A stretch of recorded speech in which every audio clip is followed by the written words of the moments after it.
Good morning. Good morning. Good morning. Good morning, everybody.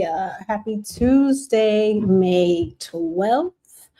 Good morning. Good morning. I hope everyone is doing fantastic and having a great Tuesday morning. Please make sure you hit that like, share, and subscribe on your way in. Hang on. Good morning, Shell. Good morning, Outspoken. Hey T. Good morning, Boo. How are you? Um, Good morning to everybody. It is good seeing you. I hope you guys missed me last week. Hey Tay Bay. I hope you guys missed me last week. I missed you guys, but I had so many things going on that I didn't want to just squeeze in a show. I like to spend my hour and 15 minutes thoroughly with you guys. And I felt like if I would have went live, I would have been squeezing in a show. For all of the moms, happy belated Mother's Day. I hope you had a great Mother's Day weekend.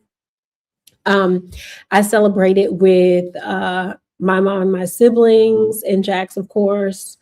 We went to his favorite restaurant, might I add, Bonefish Grill. Had a great time, laughs, and we exchanged gifts. And I gifted my mom, shout out to her if she's in the clouds. But one of my classes, I had to profile a woman. It could either be somebody in history, it could be a famous person, or someone you personally knew who has contributed to society, your life, and have a educational background, things of that nature, whatever. So I profiled my mom. It's about a 10-page paper. It took me about 2 weeks to get it down the way that I wanted to, but I presented her with a formal copy of it. And she almost brought the tears. We hugged very long. So, needless to say, it was a success. Okay.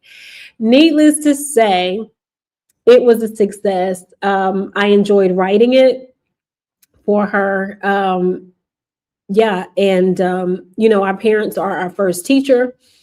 So sometimes we have to remind our parents, we have to affirm them, acknowledge them, and give them their flowers while they're living. And so I wanted to do that for her. Also, the semester is over with. I finished this semester with a 3.75. Yes. GPA. I got a 4.0 this semester, so I did make the chancellor's list. Yes. This was a goal of mine. I graduate next year. This time next year, I will be graduating. So I'm well on my way to graduate with several honors. So I'm proud of myself for that. So don't ever let anybody tell you can't do something, be something, or achieve something, because you can. And it's never too late to start. And there's never a right time to start. Just do it. Just do it, and God will take the rest. But anyway, I hope you guys had a great weekend celebrating your mothers, your loved ones, and things of that nature. But let's get into what we get into, right? All right. Welcome to Politics in Plain English, where we talk current events, what's going on, what they mean, and why, right? So today's show, we're going to really highlight not only how racist, but how insane this administration really is, and how they're spending more money than a little bit. Sorry, I had a bracket changed Friday, and it's bothering me. We're gonna see just how crazy this administration is. But first things first, we know we like charts, right? We like to go over charts. So the first chart is majority of Americans disapprove of how Trump has handled every major issue. The cost of living, inflation, the situation in Iran, relations with U.S. allies, the economy, taxes, immigration, and the U.S.-Mexico border. Might I add about the border? All of that talk about the border, we're going to build a wall. Well, the wall that was built was only a couple miles. Good morning, Coyotes. Was only a couple of miles. So that was a hoax. And listen, we're going to go through everything that he sold the quote unquote MAGA on to believe some of this outrageous stuff, right? They said they was going to build this gigantic wall. That did not happen, right? They said that they were going to make the economy better. That has not happened. They said the cost of living was going to go down. That has not happened. They said we would have better insurance. That has not happened. They said it would be more jobs. That has not happened. That has not happened at all. What has happened is this. So we have this gigantic gold statue that has been built, and pastors, hey boo, pastors were present for the unveiling of this, and they're saying that Donald Trump is the most Christ-like president, which is blasphemy on its head.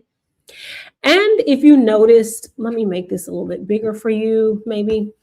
And if you noticed on the side, hey, Tweety, and if you notice the circled person there, this is Brock Pierce. He actually cut the ribbon of the Trump statue down in Doral, Florida. He is also Jeffrey Epstein's friend. And you would think that Donald Trump would want nothing to do with Jeffrey Epstein, right? You would think he would want to be so far away from that. But here he is, one of Jeffrey Epstein's closest friends. If you can see there as well, there is an Orthodox Jew person, 2 people down from the circle redhead that is there help cutting help cutting the red ribbon here. There is some coon to the right of him, or actually his left, our right. These are pastors, clergymen. Good morning. Oh, thank you. I appreciate that. That are here for, in the Bible, it talks about false idols. It talks about the dangerousness of this. But yet, here we are. Okay. Here we are. We are at all of these places. And these folks, when I say have lost their mind, they have lost their mind. Okay. And over the weekend, there was a pastor that came online and decided to say that this was Bible, okay?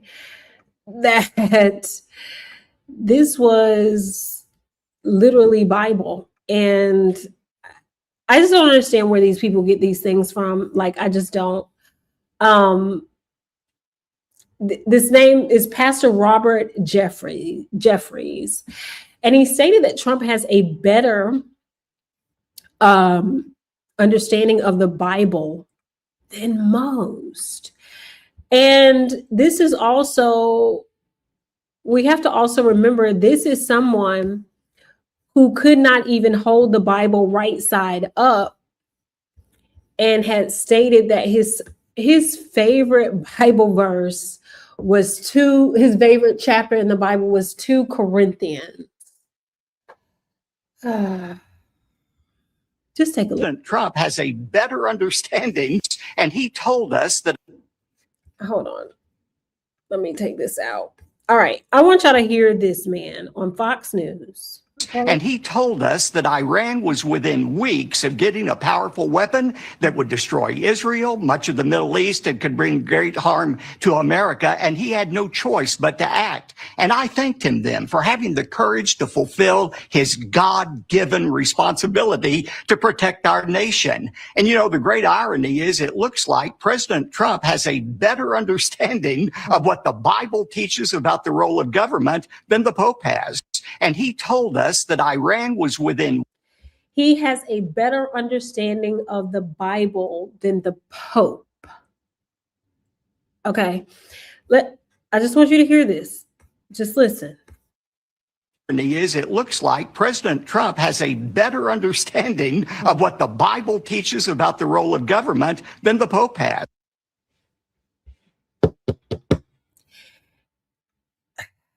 A better understanding of the Bible and the role of government than the Pope.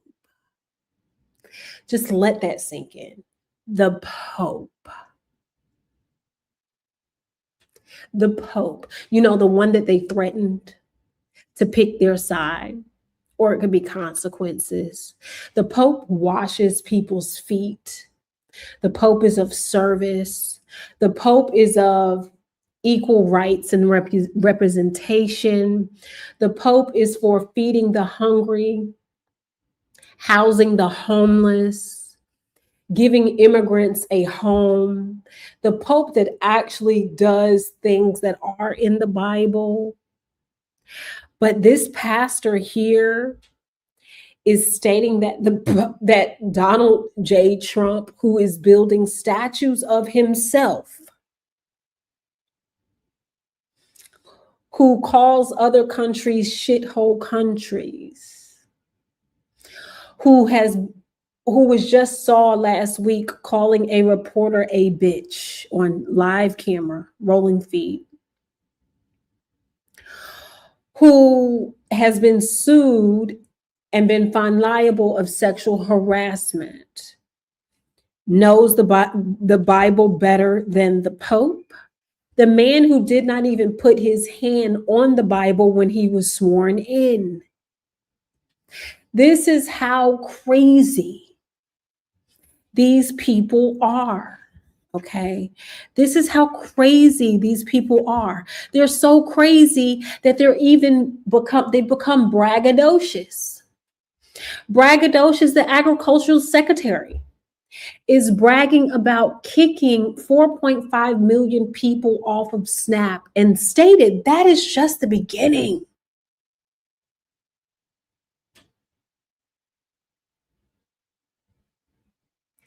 That is just the beginning, okay? And mind you, it is their folks that are on SNAP far more than Black people. But because Ronald Reagan did a masterful job at painting the welfare queen as a Black mother, hey, room shaker, as a Black mother, they identify SNAP benefits entitlements to Black people when it is more white folk that are on SNAP benefits.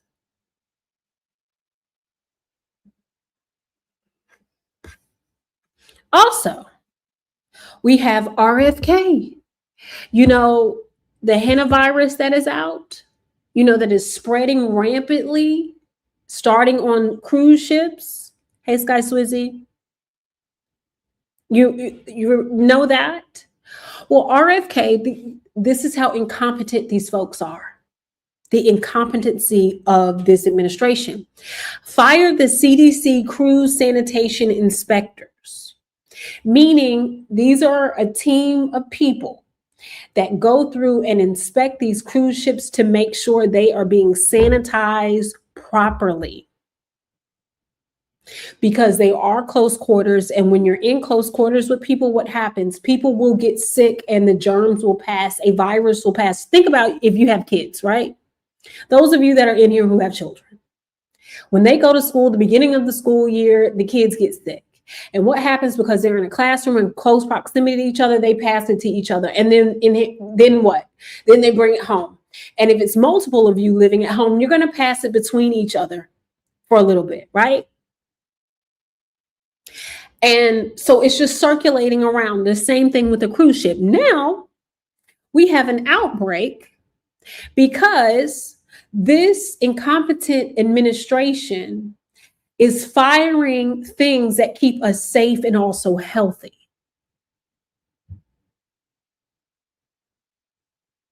The same thing with the pandemic response team that we had. COVID-19 was never supposed to spread the way that it did, but Donald Trump he ripped up the pandemic response notebook and got rid of the actual team that is put into place to get in front of these things. And we had a mass outbreak, which caused mass casualties. But let me tell you guys something, okay? Let me let you in on something. Well, and this is my conclusion. The reason why he let it spread crazily is because, number one, his daughter, Ivanka Trump, actually bought stock into ventilators, did an offshore country, to buy up all of these ventilators, to then guess who had to buy them? Hospitals, because hospitals didn't have enough ventilators because they weren't prepared in this way. And at first they thought to put people on the ventilators to help them breathe, but then they further found out they couldn't take them off the ventilators without the folks dying, right? And guess what else she put her money in? She also invested in a casket company. Because when people are dying, what has to happen? They have to be buried. And they're either going to be buried, hi, Angela, they're either going to be buried by cremation, hey, brown sugar, either buried by cremation or in a casket at a funeral home. So she invested her money in casket companies and ventilation companies. These are the grifters. They don't mind us dying as long as they're making a profit off of it. Okay? They don't care about that. The same way, look, again, they're the grifters of politics, right?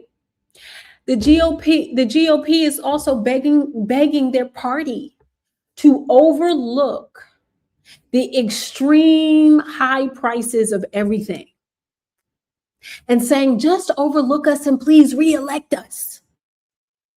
Good morning, Benzo. Please reelect us, please reelect us, please reelect us. We don't care that you're having to pay an astronomical amount for gas. We don't care that a loaf of bread is $7.25, even though you only make $19 an hour. We don't care that bread is that high. Please keep us in office, right? And we're going to talk about this gerrymandering thing, but I also have a solution for that too. But they're like, please, gas, it may cost you $100 to fill up on regular, but please keep us in office. Keep us being able to have market predictions, get free health care, because they're still on the Affordable Care Act, okay? Please allow us to still get free health care, a pension for the rest of our lives, right? And above a living wage, while you are down there making pennies to the dollar and scraping for scraps and don't know whether to pay your light bill, your gas bill, the rent, or to put gas in your car to get to work. Thank you, Benz. This is what we are dealing with, folks. Okay?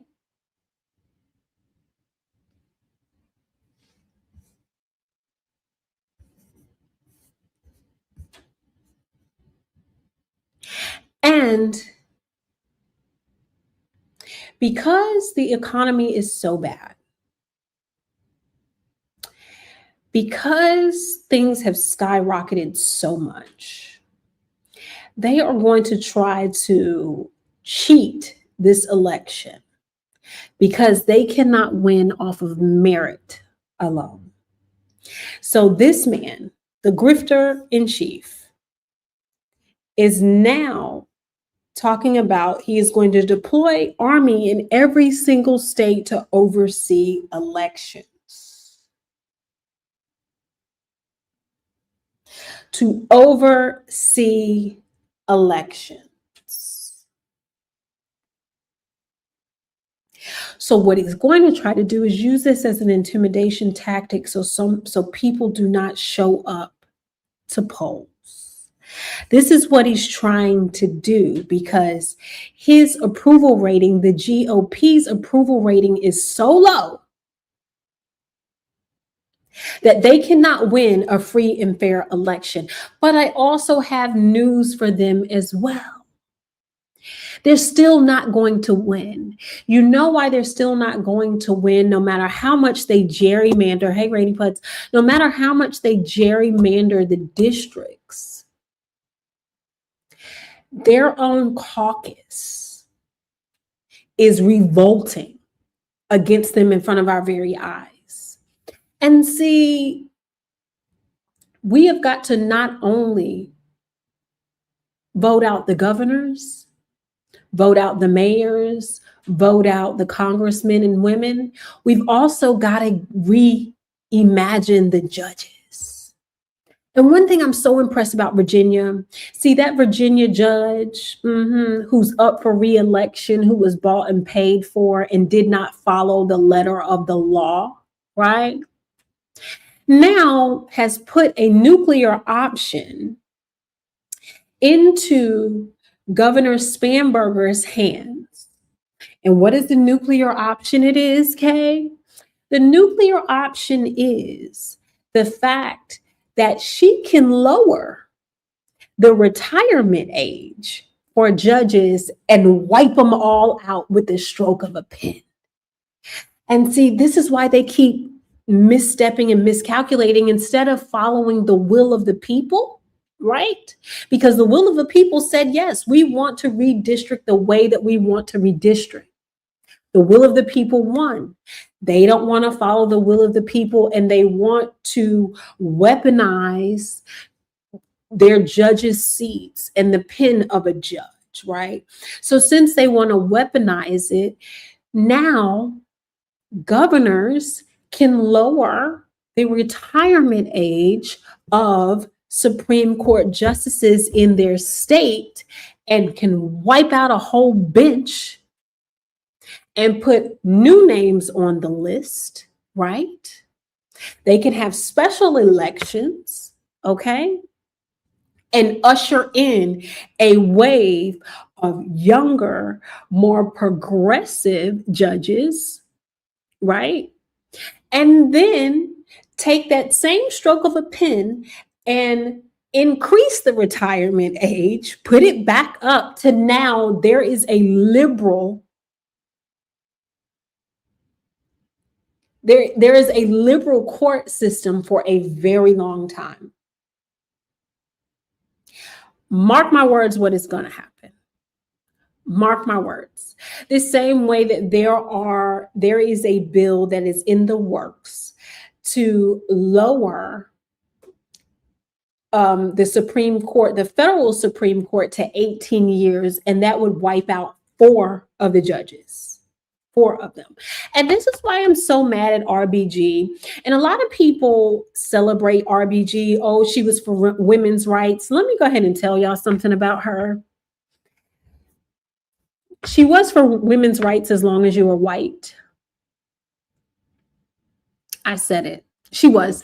Because Barack Obama had asked her to retire because he had a Black woman sitting in the wing that he was going to put her in that seat. He would have had 2 appointees, actually, if it wasn't for fallen Mitch McConnell. And she said no. And then look what happened. She died and gave Donald Trump the pick when she should have retired and put somebody else in there that was younger and far more progressive. So yeah. I mean, she's okay, but she ain't whatever. Sidebar. Racism is still expensive. And you know why racism is expensive? The Labour government over there in the UK is now banning far-right agitators from traveling to Britain because they said that they are a threat to their communities and spread hate in their streets. Racism is expensive. And I keep telling you guys that racism is absolutely expensive. And you've got to start believing me when I say this stuff, that racism is very, very expensive. Not only is it expensive, most of these folks are highly incompetent when it comes to what things are and what they stand for. They're highly incompetent. They don't, they can't make their way out of a paper bag, to be honest with you. And I'm going to show an alarming recording came out today talking about Hakeem Jeffries. And it is absolutely why I keep saying racism is never dead, and it was the foundation of this company and is still the foundation of this company today, this country today. Racism never went anywhere. People were just a little bit ashamed of being racist. And then what happened was they were shamed. And now, because we have a president who is openly racist and doesn't care about your racism, about being racist, the gloves are off. So we have in Virginia, a House representative of Virginia, Jen Kiggins, who had an awful lot to say. Hey, Miss LA, thank you so much. Who had an awful lot to say about Hakeem Jeffries, who happens to be a Black man, who happens to be the minority speaker, who happens to be the predecessor of Nancy Pelosi. Guys, this is real disgusting here, okay? Just get ready for it. Get ready for it. Just get ready for it. Want to see something racist? If Hakeem Jeffries wants to be involved in Virginia politics, then I suggest he does what a bunch of New Yorkers are doing. Leave New York, move down here to Virginia, run for office down here. You can represent us. If not, get your cotton picking hands off of Virginia. That's right. Ditto. Yes to that. That was Representative Jen Kiggins, a 54-year-old Republican congresswoman from Virginia. Wait, she's 54? Only 54? Okay, well, let's just move on. No, I'm just being petty. She represents a district in Virginia, which you can see here, which includes parts of Virginia Beach. It's a pretty affluent district that's right on the Atlantic. She made her comments on a morning radio show in Virginia and immediately caught hell on social media, to which she responded, well, this is precisely what's wrong with Democrats. Every lie and distortion is intended to distract from getting their hats handed to them. And the Virginia Supreme Court's clear message, stop trying to rig our elections. The radio host should not have used that language, and I do not and did not condone it. It was obvious to anyone listening that I was agreeing Hakeem Jeffries should stay out of Virginia. Democrats are trying to destroy Virginia's court because they disagree with it. That is the real danger to our community. Yeah, bitch. We heard what you were agreeing with.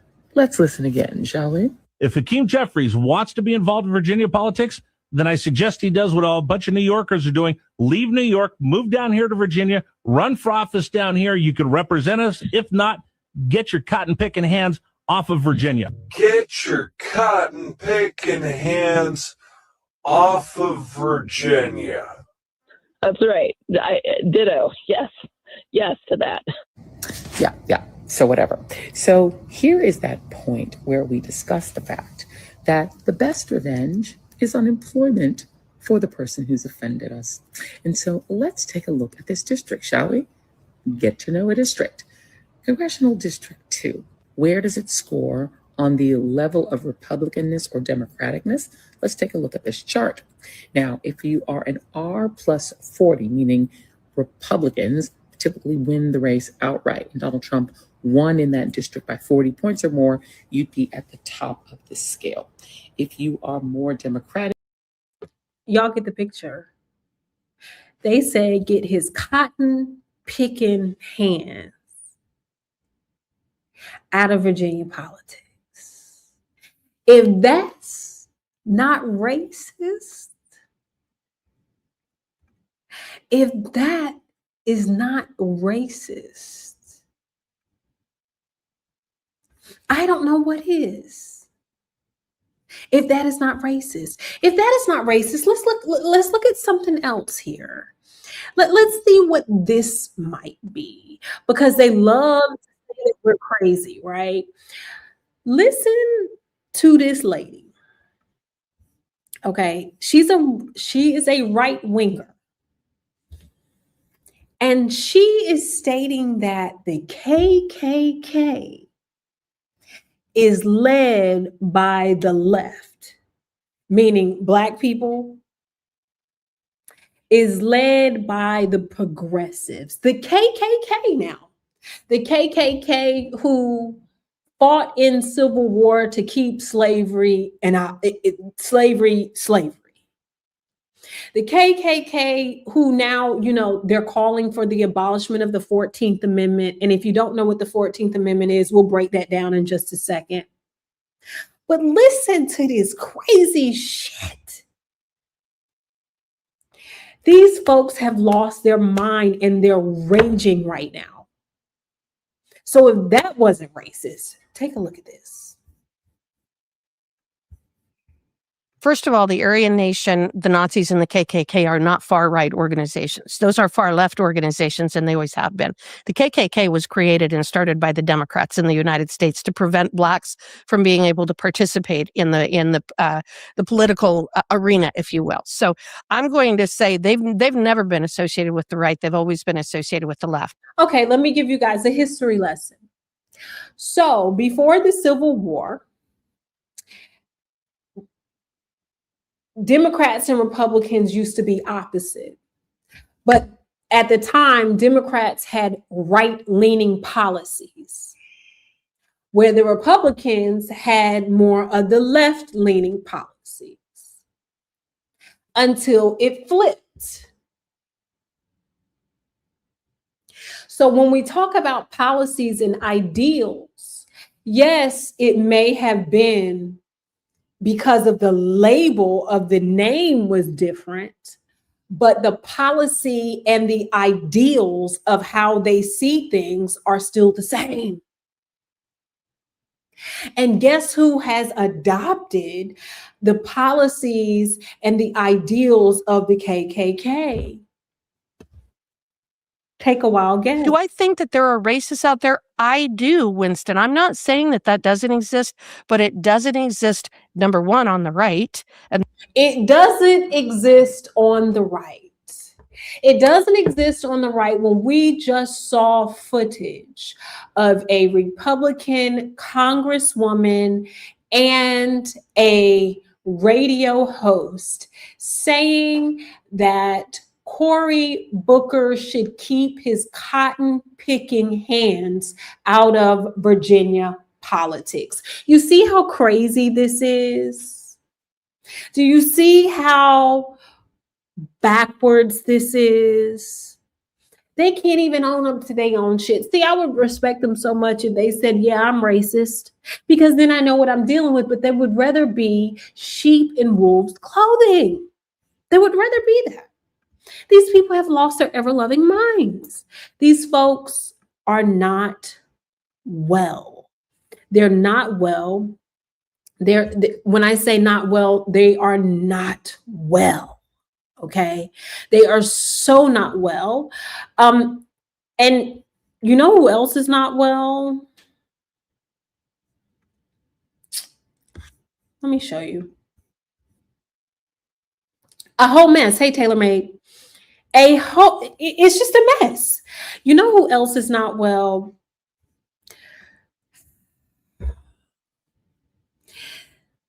The president in office is not well, because he's talking about people don't know that the sea is water. Let that sink in for you guys. People don't know that C is water.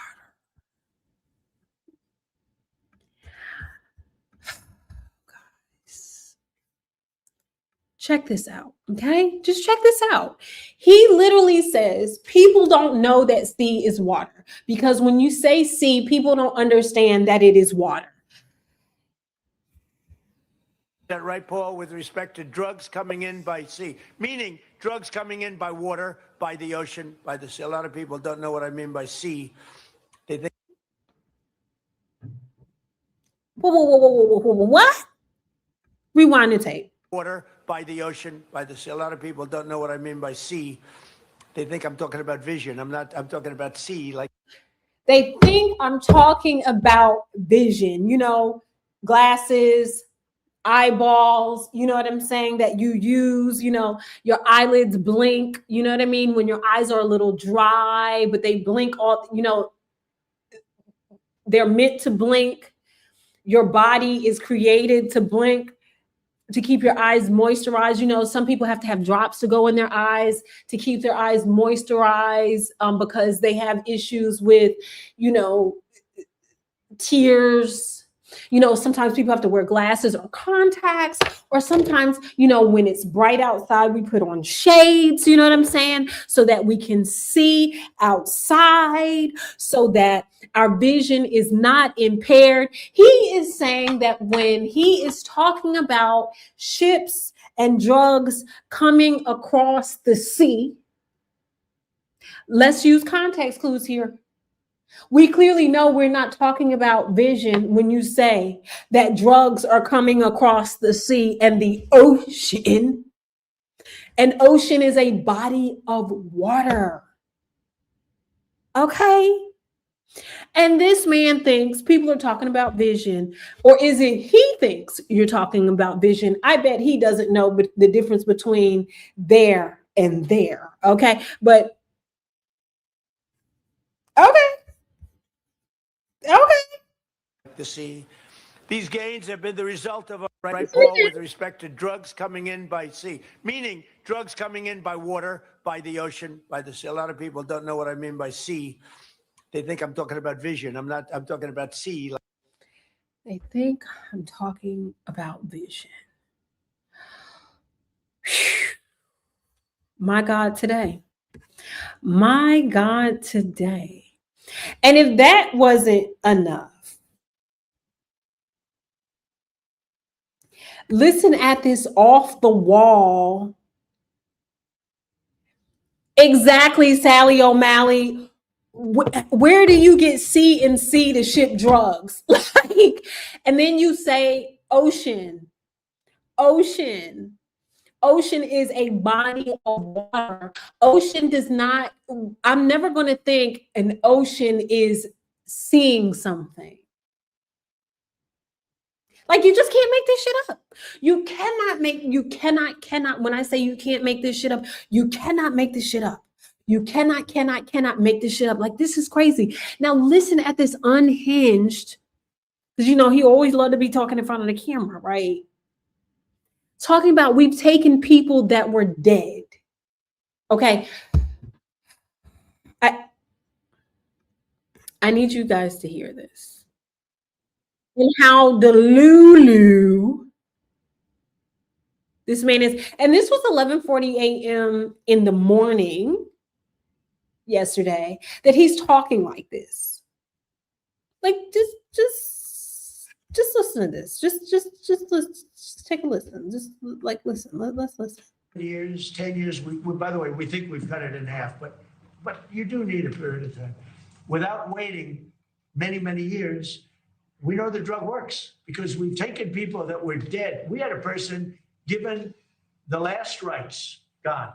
The kids are crying, and started them on this drug, and the person became better. It works, you know, and some don't work. But you learn really fast. It's called the ultimate test, I think, right? You know, they test all these things. They use animals all over the place. They use everything to test. Person's going to die. So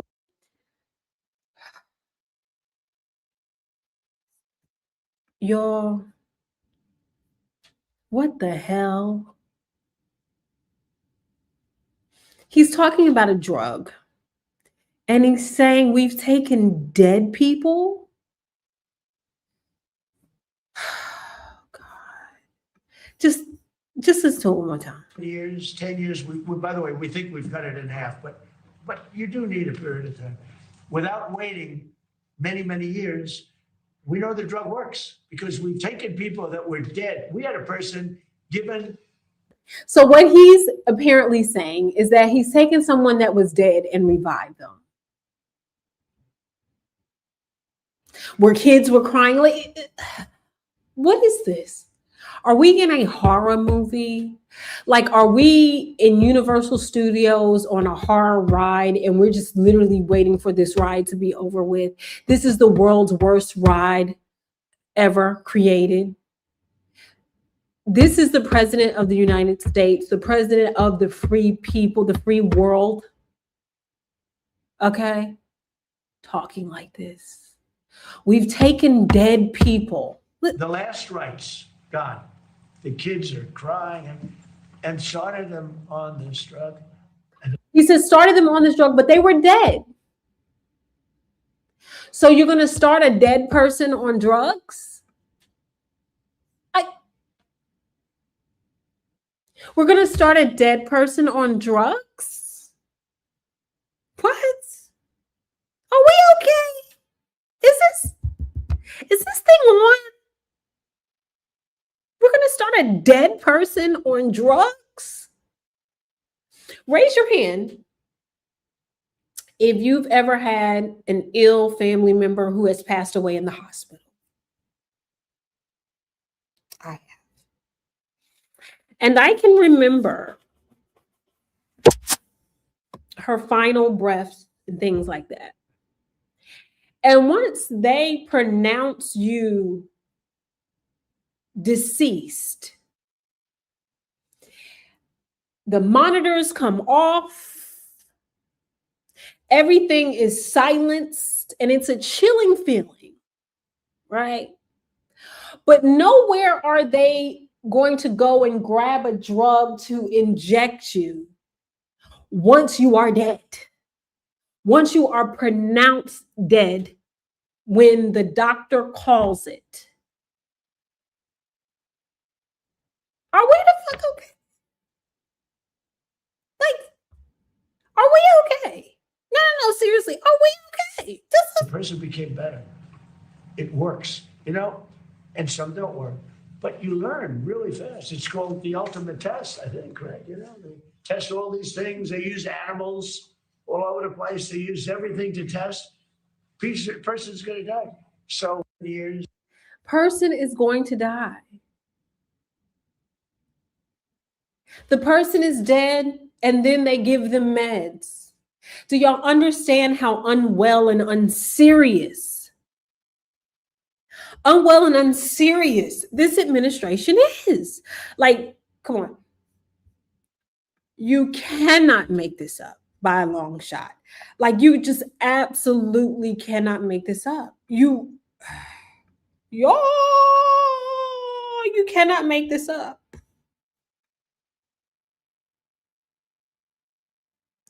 Just like, he says the quiet part out loud, right?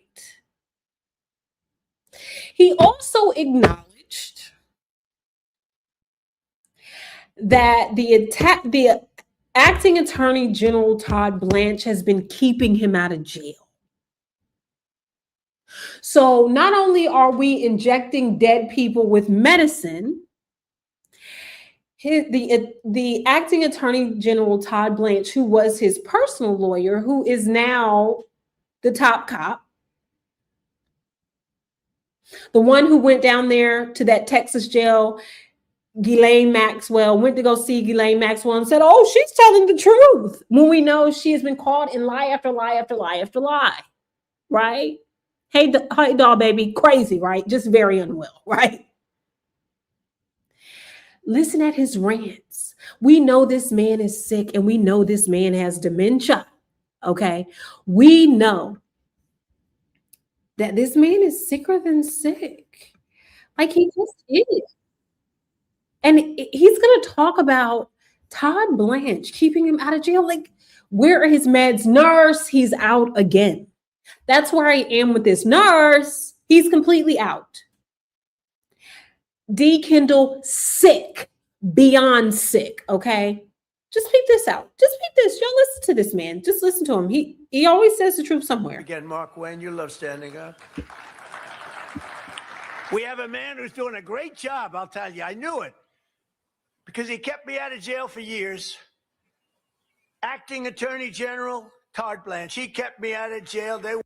He kept me out of jail for years. I have one question for you guys.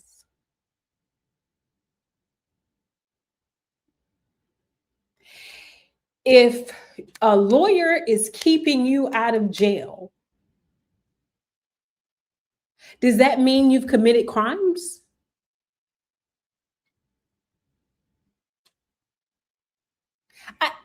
I want to know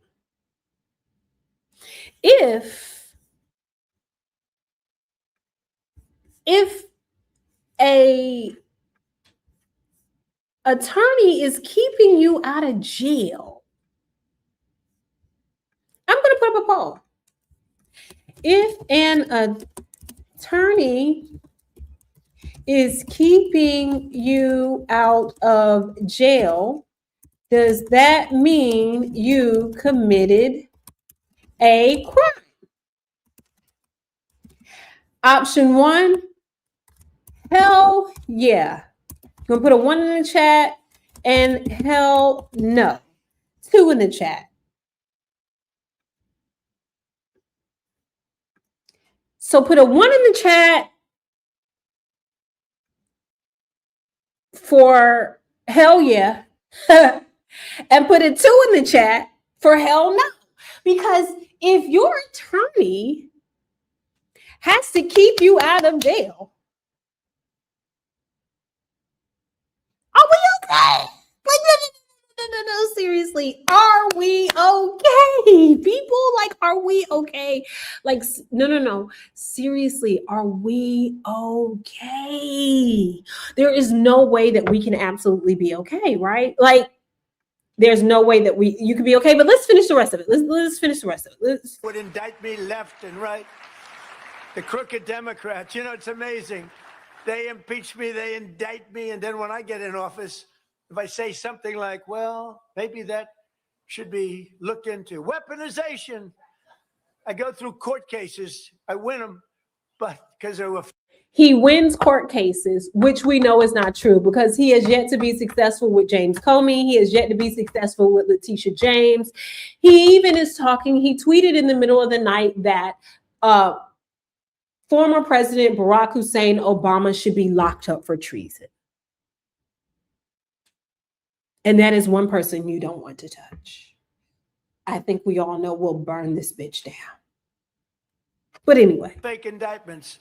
But when I even mentioned, like I said the other day, that some of that stuff should be looked into, they said, weaponization. He's a terrible human being. Weaponization, right, Cash? They blame me for weaponization. They are a crooked bunch. And we want to keep it the way. They are a crooked bunch, says the 34-count felon. Says the 34-count felon. Okay. The 34-count felon is stating that the folks on the left are a crooked bunch. Boy, you can't make this shit up if we try. Just let's listen to the last one. It is what we have now. We have great law enforcement now. We have law enforcement that loves our country, not law enforcement that's sick and dangerous. Law enforcement that loves our country, yet ICE agents have killed people, have raped people, have impregnated teenagers. have left people on the floors to sleep, not allowing them to bathe, doesn't have adequate water, doesn't have access to food, won't let them access their lawyers, won't give them due process. They have pulled people out of their homes in the middle of the night in their underwear in the cold, including children, and zip tying them and sitting them on the curb to then see if they are citizens or not. Have killed people in broad daylight, have beat people in broad daylight, have made it so that you can stop and frisk somebody for looking or sounding Hispanic.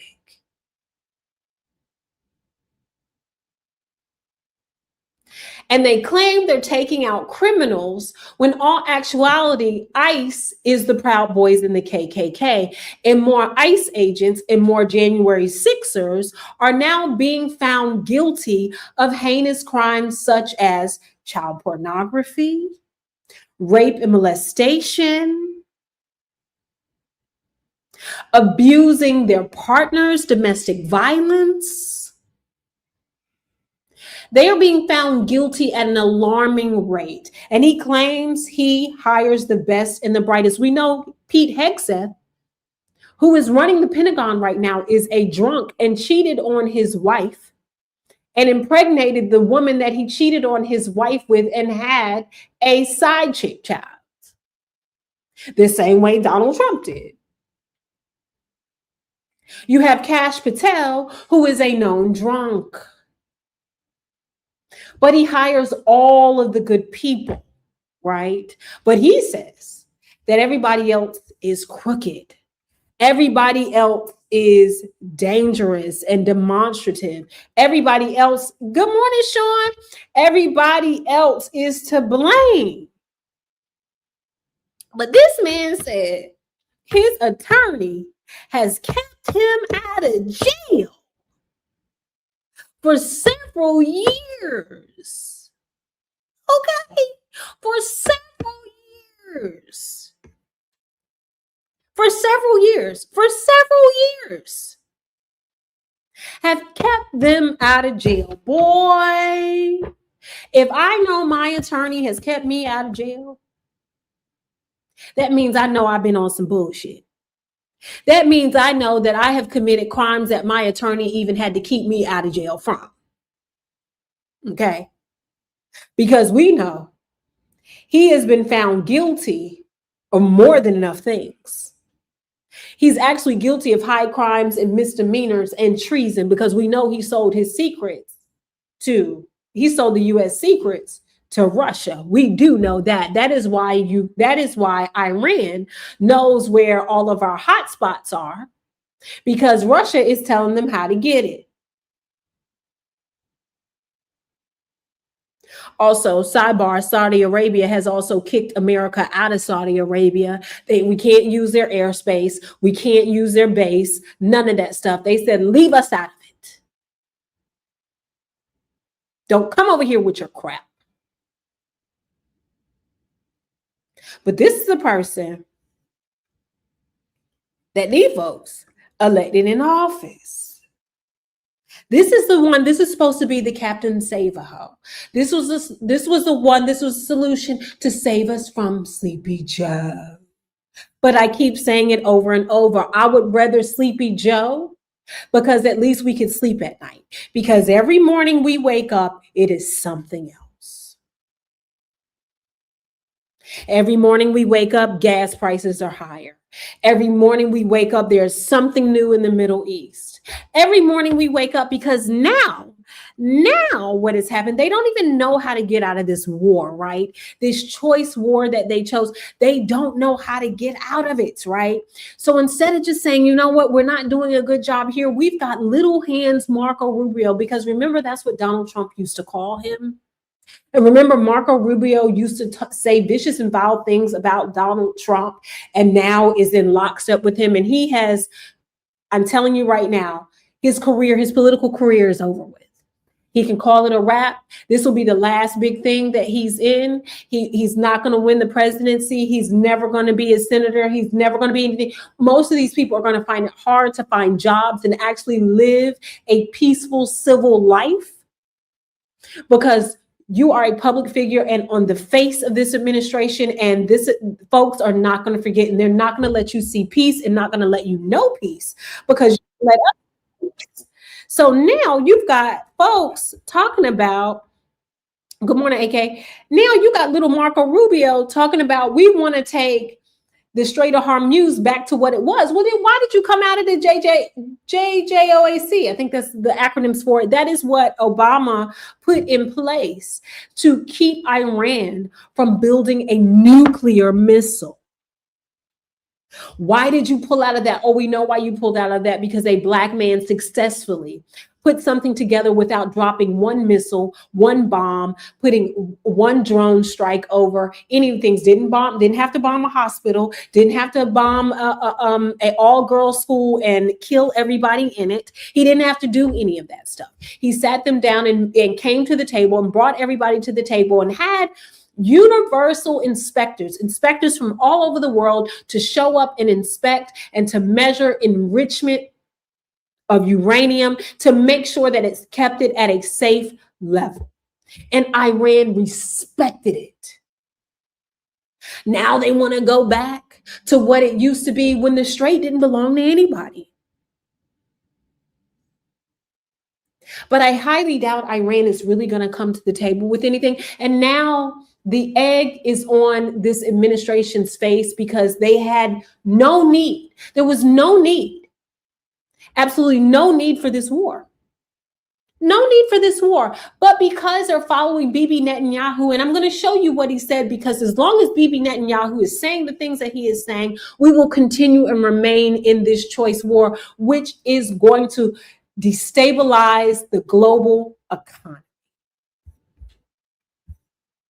As President Trump has said, and the facts clearly bear out, the United States of America holds all the cards. There is no scenario here. We hold all the cards. We hold all the cards when it's our military troops that are dying. It is our gas that is going up. It is disabling us. Iran is calling the shots. If Iran doesn't want a boat to go through that water, it does not. If Iran wants to charge you $2 million for that vessel to go through, we've already seen that that has been successful with the help of China. The United States does not hold all the cards because we don't even have an exit strategy. We have no exit strategy, none.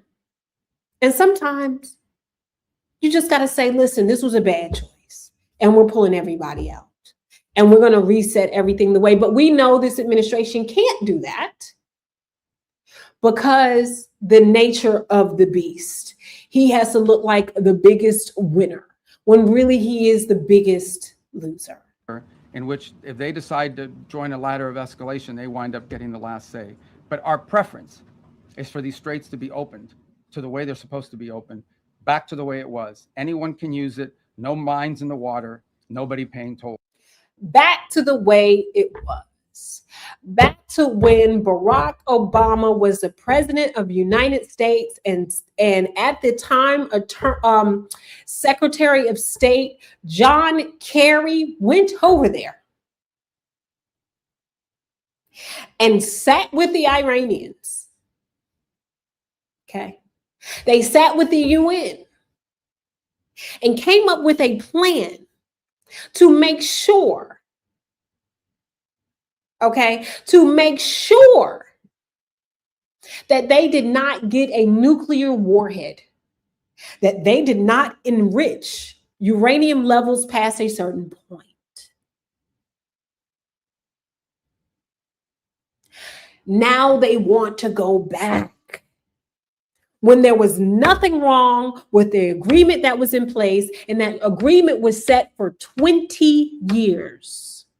And in 20 years, you could come back to the negotiation table and re-sign it for another 20 years. And yes, give them some economic relief for it, Money moves. So if we can make a trade deal with them to help their people, to help stimulate their economy, why not when it keeps global order, global peace? Nobody, not W, not not Senior, okay, not Biden, not Obama, nobody wanted to go to war with Iran because Iran is knuck if you buck, run up and get done up. As you can see, they are antagonizing and humiliating this administration every turn they get. If you go on social media, the Legos movie, their AI videos, all of that stuff, they know exactly how to get underneath his skin, and it's working.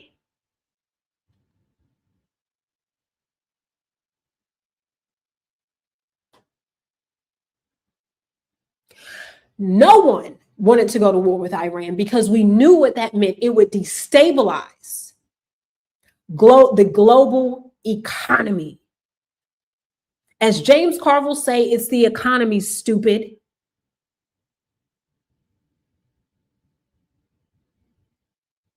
Okay? But yet, this is who's really running the shots. I want you guys to listen to this 60 minutes. Bibi Netanyahu, okay? I can't stand this man. He is the one that is running the shots. This is the reason why we are in this war right now. This man, first of all, let me educate about him. This man is not Jewish. He is Polish. He is not even from Israel. He's not even from there. He's Polish. Okay. Polish. And Israel of biblical times is not the Israel of today. This man has starved out Gaza, has prevented aid from going to that country. They have sent people into Gaza and Lebanon to steal their homes and tell people, kicking people out. Armed guards are going and kicking folks out of their homes. The same thing that is happening in Brooklyn, New York. Yeah. They think they're entitled to a land that they're not entitled to. And they think that they're entitled to a right of life and other people are not. That is not Bible. So please stop the rhetoric with the, oh, we've got to protect Israel. No, we don't, because Israel doesn't protect people. They're not even walking in the faith of the Bible. They're not even scripturally acting out what is in scriptures. Bibi Netanyahu is a terrorist. And the only reason why he wants this war to go on, remember, he was found in contempt, meaning he's supposed to be jailed. He was found guilty. Sounds familiar, doesn't it? And as long as this war is going on, they cannot arrest him. His people want him out. But as long as he knew he could go to Donald Trump, and he went through Lindsey Graham, for all of my South Carolinians, he went and talked to Lindsey Graham, and Lindsey Graham coached him on how to talk to Donald Trump, giving him a bunch of pleasantries like he's 2 years old, and tell him, you need to do this, you need to do that, and probably told him, this way we can take over the Gaza resort there, because Donald Trump also has his eyes on the Gaza Strip as well. So this man is okay with displacing a whole civilization. Please tell me where that is biblical. Please show me a Bible verse where it says that is of God's walk. I want to know. And I don't care whether you use the Quran, King James. I don't care. Show me a Bible verse that says wiping out a civilization is God's way. by men. Show me by man where it says that. But this is the man that's in charge. Is the war with Iran over? And if it isn't, who will decide when it is? I think it accomplished a great deal, but it's not over because there's still nuclear material, enriched uranium that has to be taken. Mind you, Donald Trump said they obliterated their bunkers and there's nothing left. That's what they said when we bombed them many months ago. They said they obliterated everything and there was nothing left. They depleted them of everything. There is nothing there. They can't even make anything. It set them 5-10 years back. Do y'all remember that? I distinctively remember when they said that. They said there is nothing left. They've taken out all of their supplies. They've taken out scientists. They've taken out all of this stuff, right? This man is saying, no, there's still more to get. Uranium that has to be taken out of Iran. There's still enrichment sites that have to be dismantled. There's still proxies that Iran supports. There are ballistic missiles that they still want to produce. Now, we've degraded a lot of it, but all of that is still there, and there's work to be done. How do you envision the highly enriched uranium will be removed from Iran? You go in and you take it out. You go in and you take it out. My God, today. This man is a monster. You go in and you take it out. With what? Special forces from Israel, special forces from the United States? Well, I'm not going to talk about military means, but what President Trump has said to me, I want to go in there. What President Trump has said to me is, I want to go in there, meaning our military troops are going to go in there. That's what he means. I think it can be done physically. That's not the problem. If you have an agreement and you go in and you take it out, why not? That's the best way. What if there isn't an agreement? Can it be taken out by force? Well, you're going to ask me these questions. I'm going to dodge them because I'm not going to talk about our military possibilities, plans, or anything of the kind. And I'm just trying to get at how long is it going to take to achieve that aim? I'm not going to give a timetable to it, but I'm going to say that's a terrifically important mission. I'm not going to give a timetable to it because it is a terrifically important mission. Terrifically important to who? Because it's not even working out in his benefit either. You know what I'm saying? It's not even working out for his benefit because they're getting bombed too. His citizens, people, Israelis, are fleeing their country as well because he's destabilizing their own country. This is who is in charge. This is who is really calling the shots and is in Donald Trump's ear like, keep doing it, attaboy. That'll show them. You've got to show them strength. You've got to do this. You've got to do that. Meanwhile, there has been no other country to join in forces with this. Not a one. Europe has created their own squad of people where they're talking about global issues and they are purposely leaving Donald Trump out of it because they know what they talk about. Not only is he going to disclose it with this man, but he's also going to disclose it with Putin. He's a disaster. This is who's really in charge. This is why we are in this choice war to begin with. This is why your gas prices are so high. This is why global destabilization is happening. Okay? However, I want you guys to understand that his own Party is being affected too.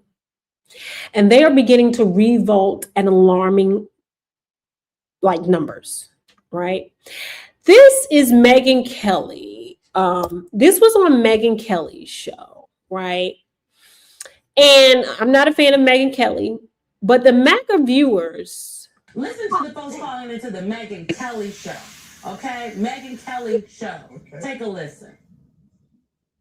People are tired of the war. They don't want the war. They want him to focus on American needs and wants and gas prices and housing and the economy. And he's not doing that. We're going to lose the election in November, all of them. Trust me.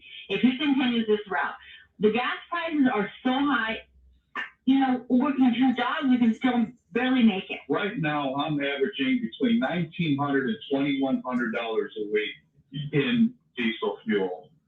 And it's just killing the drivers. It's going to put a lot of drivers out of business. I'm just willing to bet the people calling in the Megyn Kelly show are necessarily bastions of liberalism. Baby. And if that isn't enough, right? They're also upset. They're really upset. You remember those Trump phones that went out and everybody had to send out a deposit of $100? Do y'all remember that part? Well, they're finding out that not only are they not going to get a phone, they're also not going to get a refund. And they got an email saying so. Boy. But y'all just couldn't listen to the Black women, though. Racism is expensive. Just take a listen. Take a nice little listen here. Today, we're here to introduce Trump Mobile, making phones in America. It's about time we bring products back to our great country. We're going to be having call centers for Trump Mobile in St. Louis, so we're keeping our data onshore. We plan to build phones in America. All of our customer support is in America. A lot of people are getting ripped off, to say the least, because they don't pay attention to us. A lot of people are getting ripped off, to say the least, because they don't pay attention to their cell phone bill. Remember that. Are y'all following me here? Remember that part. He said a lot of people are getting ripped off because they're not paying attention to their cell phone bill. Listen to it from here. I'll back it up. Listen. Is in America. A lot of people are getting ripped off, to say the least, because they don't pay attention to their cell phone plans. So I think we can do it better. Hey, Trump supporter here. This goes out to Don Jr. and Eric. Where the f is my phones? I ordered 4 gold Trump phones in the summer. Now we can't get any updates on them. Well over 500,000 people each paid a $100 deposit to get in on the planned and promised Trump phone. Not a single confirmed customer, though, has gotten one. This is a report from the IBT. Meanwhile, the website for the so-called Trump Mobile, which isn't very mobile, includes a disclaimer. A pre-order doesn't guarantee a device will be produced or made available. And this is how they got their customers, because they banked on the fact that they weren't going to read the fine print, right?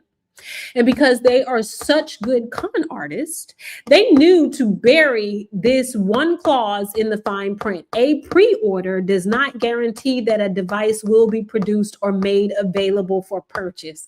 They never intended on producing a cell phone to begin with.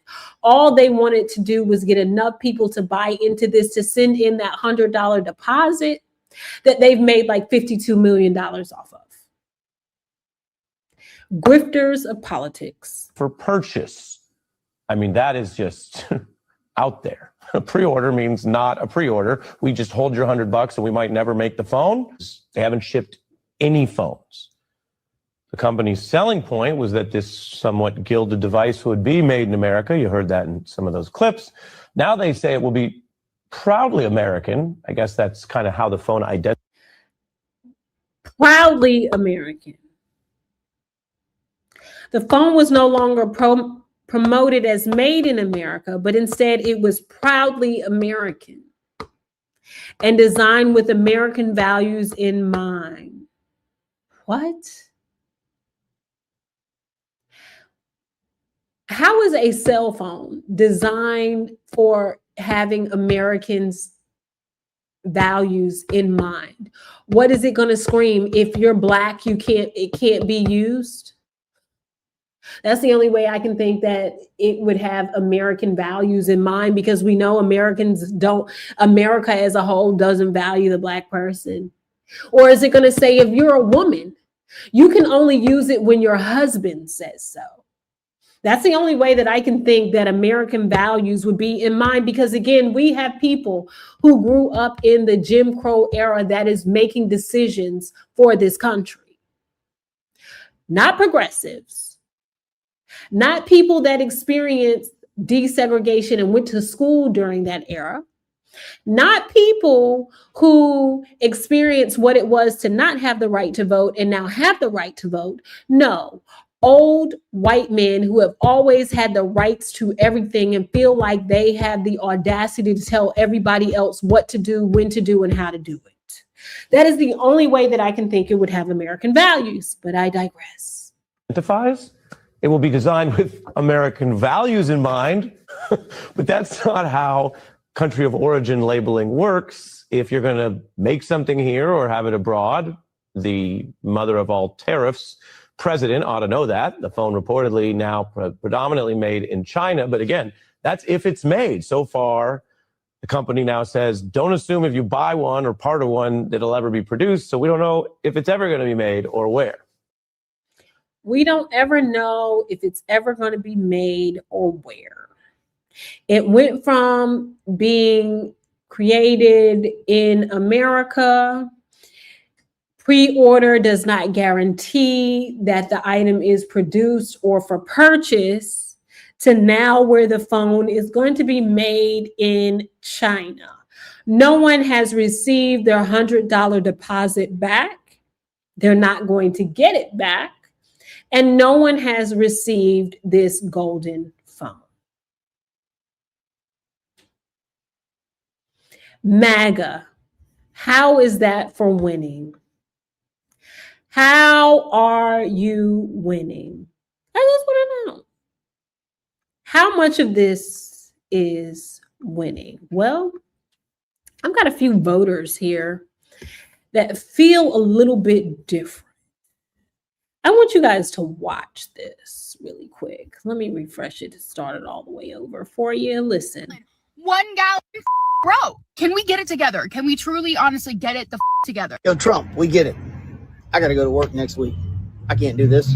This economy is set up for people to fail. Gas prices are high as hell. Food is high. And this is why I get pissed off. Pump stops at 150. I'm not even at 3/4 of a tank. And here's the reason why. Because it's $5.50 for a gallon of freaking diesel. $75 to fill my gas tank. $75. And I have to do it once a week.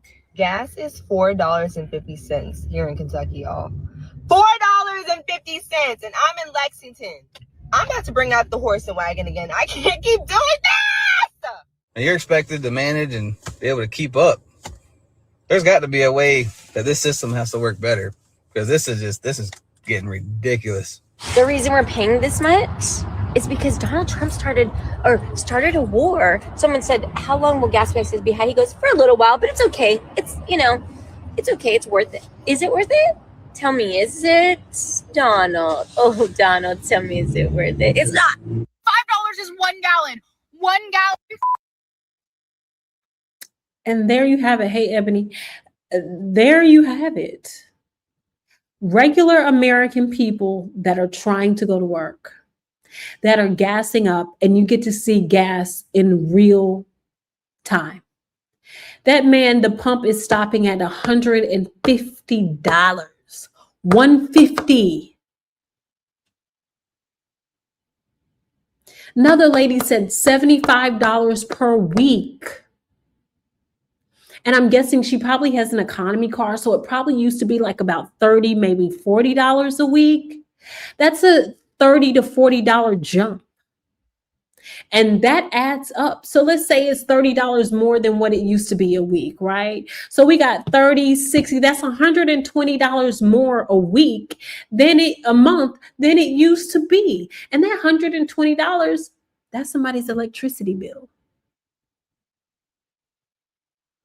That's some groceries. That's a cable bill. That's a cell phone bill. That's all of these things. But what we do know, voters are getting fed up. Down in Georgia, the governor has declined to redistrict, but states that they can redistrict after elections, whatever. But they are seeing record number turnout early. They said that with the second week of early voting underway, more than 230,000 people have voted. Because I think what has happened is they have underestimated the will of the people. And, you know, it's like anything. When you try to take something away, whether I've used it or not, now you're trying to tell me I can't, it is going to invoke people to want to come out. And because the masses are affected by this, people who voted for Trump, people who did not vote, okay, people who voted third party, because they are so affected by it, this is going to be a revolt of this entire administration, of everyone that is in office that has been in lockstep with him. Mark my words. Just mark my words. It is coming. It is happening in real time. Meanwhile, they can't even have people to come to their rallies. J.D. Vance had a rally, and they paid people $100 in cash to attend.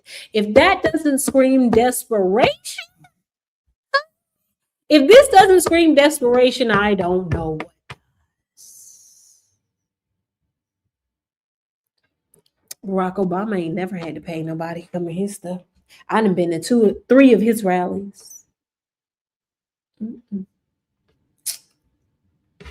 Kamala Harris didn't have to pay anybody to go to her stuff. I've been to one of hers.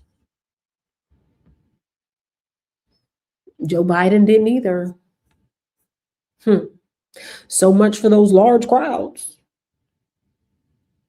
But anyway, folks, I just wanted to give you guys a look and a scope at how crazy this administration really is, how deranged, how much of a nutbags are running this country.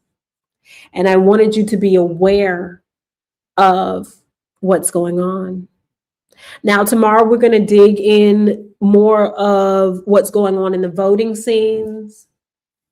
And I told you the nuclear option is to wipe out the Supreme Court in political states, on the state level, to wipe out the Supreme Court on the state level.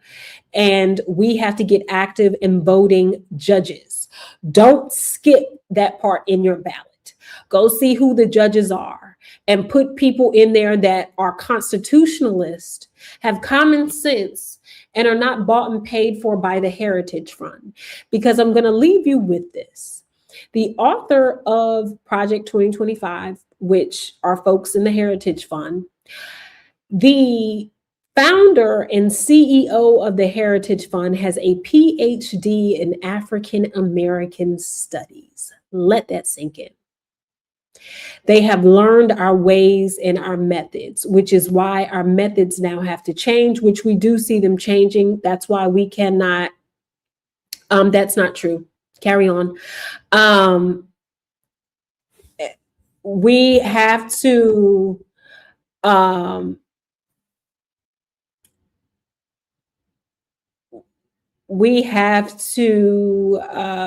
change our methods and our ways.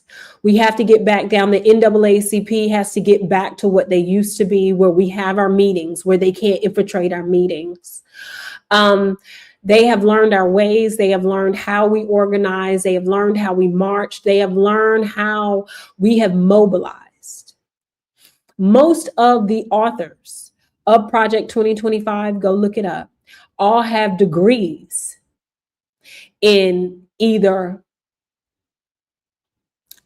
African American studies or civil rights law. And that is how they have found loopholes to go in and grind us out. But see, what they're forgetting is everything that they have tried to do to us, we have survived and thrived. And really and truly, we just want to be left alone.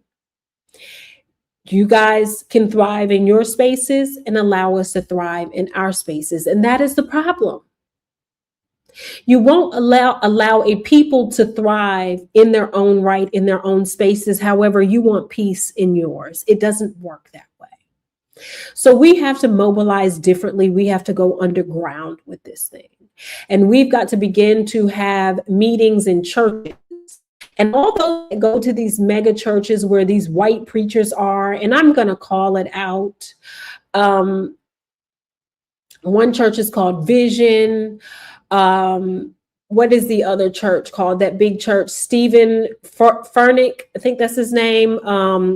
Lord, what is the name of that mega church? I can't think of it. If anybody can think of that mega church name, put it in the chat for me. I cannot think of it. But these big mega churches, I know in North Carolina, in Georgia, that have these white pastors. I would love to see them talk about taking away the right to vote for African Americans who actually sit in their congregation. I would love to see them speak about taking food out of not only the elderly, but the disabled and folks that don't make enough money. I would love to see what they have to say. I would love to see them speak on the immigration, how they are, throwing them in concentration camps, okay? Because right now, our clergy is doing us a disservice. These mega churches that we have filled up because we're no longer going to traditional churches. And I'm going to touch on the church right now. So my church folk, hey, how you doing? Sean, you in here, boo? Because she in the church sector over there. What I have a problem with is that we have these churches, the Black church hasn't evolved enough. They're still in the archaic times, right? Where they think revival and laying hands is enough. Where that is not enough, we have to still take care of the very community that tithes in here. We have to show up to the schoolhouses and bridge a gap for those kids that may be fatherless, motherless, or they have, difficult childhoods. We've got to bridge that gap. We've got to get back to community. But instead, the Black church has sat on their hands and allowed these white mega churches to sweep in. Okay? Have allowed these white mega churches sweep into the very community, those very places where Black churches had a dominance, where Souls to the Pole was dominant, where not only was our faith godly, but it was political too. And we had a stronghold and we knew what we needed to do. We got activated and we protected our own, and we're no longer doing that. And now we're seeing the diminish of a Black church and the rise of mega churches led by white men and women who have been satellite mega churches all over a state, because you go and you see them up on the big screen. And yet, they're not talking about what is going on in real time. They are complicit as well. They are complicit because if you want to talk about the good book, then let's apply it to the good people. You cannot be afraid to be political because even God was political. You can't be afraid to ruffle certain feathers. Why? Is it because you don't want to lose your 501(c)(3)? You don't want to lose your tax exempt by speaking out what is right. But see, here's the thing. God is always going to protect what is righteous. And I have started to see maybe there may be a resurgence of the Black church. Because I remember as a young child being excited to go to church and having NAACP meetings at the church, right? And figuring out who we needed to elect to protect, uplift, and make equality just for people that look like us. Okay? We were educating our folks. And that is what is disheartening. It is so disheartening that we fell asleep at the wheel and allowed folks to infiltrate what used to be so sacred, allowed folks to infiltrate what used to be our stronghold, allowed them to infiltrate and then exacerbate it to where now it is a show. And I'm sorry. Ain't nothing like going to church and hear the foot stomping, the hand clapping, the tambourine ringing, the mothers of the church rocking. Okay, nothing but a piano and an organ. Good morning, Bar Dog. Ain't nothing like it. All of these lights and glimmer and all of this other stuff, oh, that's all great and fanfare. There's only a handful of Black-led mega churches that are actually getting to work. And we are doing our culture a disservice for it. Thank you for coming to my TED Talk, okay? I come from a history of preachers, if y'all don't know. I can get down when I want to too, Sean, okay? I can get down when I want to. I don't know if Thais is in the clouds, but he promised me he was gonna come over here just like I came over there. Or St. James is in the clouds, or Cruiser is in the clouds. But we are doing a disservice spiritually because our spiritual fortitude is what got us over that that bridge. Our spiritual fortitude is what got us in the Million Man March. Our spiritual fortitude, okay? Our spiritual fortitude is what got us the right to vote. Our spiritual fortitude is what created our HBCUs where we could learn safely, okay? Our spiritual fortitude and our ancestors is what got us to be able to move and shake and the right to exist in a country that hated us merely off of our color of our skin and the texture of our hair. When realistically, they couldn't last a day without us. Okay. And I said what I said. Anyway, it's been real, guys. We've been here 1 hour and 33 minutes. Thank you for sharing your time with me. Okay. Thank you for sharing your time with me. I hope you guys have a wonderful, hey, Ken. I hope you guys have a wonderful, wonderful day. Ken, I share you out all the time on my members only. That's where I share people out. But I hope you guys have a wonderful, wonderful day. For those that catch the replay, thank you for the replay. Thank you for the like, the share, and the subscribe. Thank you for all the new members. Oh yeah, Ebony IE.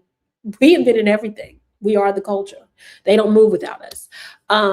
Please make sure you remember we'll be here tomorrow at the same time. We try to learn something every day out here, and give you some political news you can use. But again, thank you for coming to Politics in Plain English, where we talk current political events, what's happening, why it's happening, and what it actually means. And until next time.